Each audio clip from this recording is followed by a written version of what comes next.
ವಿನಮ್ರ ಮನವಿಯನ್ನು ಮಾಡ್ಕೊಳ್ತಾ ಇದ್ದೇನೆ. ನಮ್ಮ ಬೂದ್ಗವಿ ಗ್ರಾಮ ಪಂಚಾಯಿತಿಯ ಅಧ್ಯಕ್ಷರಾದಿಯಾಗಿ ಸರ್ವ ಸದಸ್ಯರು ಕೂಡ ವೇದಿಕೆಯನ್ನು ಅಲಂಕರಿಸಬೇಕು ಅಂತ ಹೇಳಿ ಕೇಳ್ಕೊಳ್ತಾ ಇದ್ದಾರೆ. ಉಪಾಧ್ಯಕ್ಷನ ಬಿಡ್ಲಿಲ್ಲ ಇಲ್ಲಿ ಮತ್ತೆ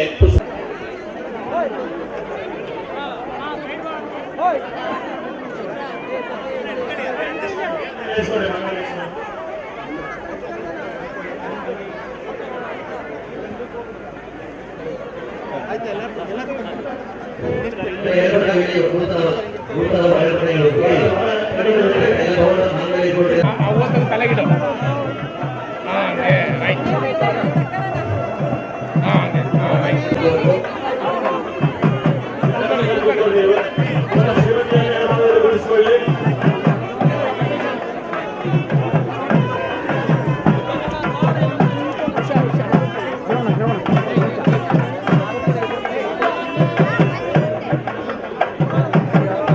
ನಿಜವಾಗಿಯೂ ಕೂಡ ಈ ಒಂದು 18ನೇ ವಾರ್ಷಿಕೋತ್ಸವದ ಕಾರ್ಯಕ್ರಮದಲ್ಲಿ ಸಾಮೂಹಿಕ ವಿವಾಹ ಕಾರ್ಯಕ್ರಮದಲ್ಲಿ ಜೀವನಕ್ಕೆ ಕಾಲಿಟ್ಟಂತಹ ನೀವುಗಳೇ ಪುಣ್ಯವತ್ತು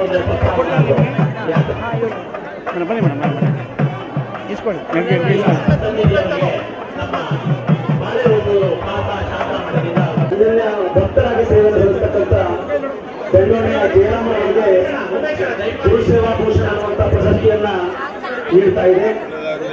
ಹಾಗೆ ಚೋಳೂರಿನ ಇಲ್ಲಿ ಸಿದ್ದರಬೆಟ್ಟಿಗೂ ಮಹಾಗುರುಗಳನ್ನು ತೆಗೆದು ಕೊಟ್ಟಿದ್ದಾರೆ.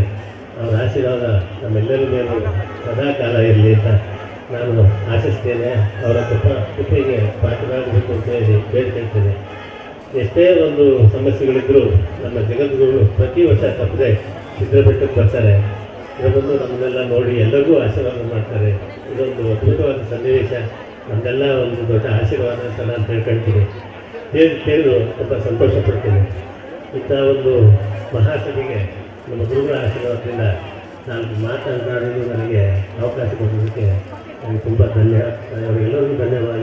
ಅವರ ಆಶೀರ್ವಾದ ಬೇಡ್ತೇನೆ. ಎಲ್ಲರಿಗೂ ನಮಸ್ಕಾರ. ದಾಸೋಹದ ಸೇವಾ ಸಮಿತಿಯ ಮ್ಯಾನೇಜರ್ ಆಗಿ, ಮಠದಲ್ಲಿ ವ್ಯವಸ್ಥಾಪಕರಾಗಿ 18 ವರ್ಷಗಳಿಂದ ಸೇವೆ ಸಲ್ಲಿಸಿರ್ತಕ್ಕಂಥ ನಂಜುಂಡ ಸ್ವಾಮಿ ಅವರು ಅಕಾಲಿಕವಾಗಿ 6 ತಿಂಗಳ ಹಿಂದೆ